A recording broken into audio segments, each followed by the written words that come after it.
Hi, my name is Sharon and I'm with RE/MAX Power Pro. And today I want to answer the question about what happens with real estate taxes when it comes to a purchase or a sale. So when you're buying a house, one of the things that I see a lot of buyers do is they look at the cost of the house and they look at the current real estate taxes and figure out their payment based on that. And of course, the lender is going to reinforce that.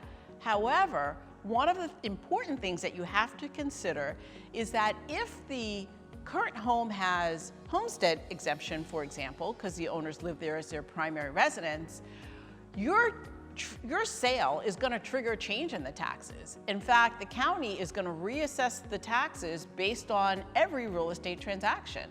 So you can't rely on the current seller's taxes.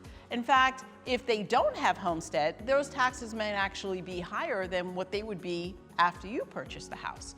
So what I always suggest that you do is to go to Broward County Property Appraiser's website. When you're buying a property in Broward County, they make it very simple.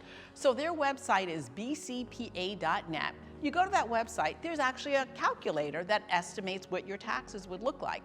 As a buyer, it's going to be really important to do that because that's going to affect your payment down the road.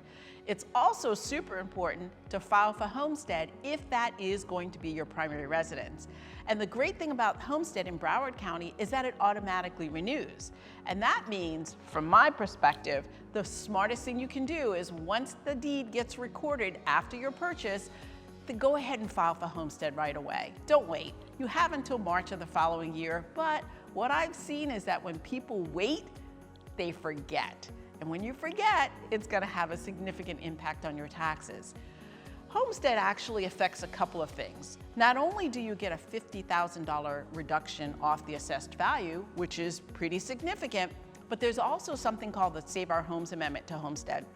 And what that means is that when the property is your homestead, they can only increase the taxes 3% a year.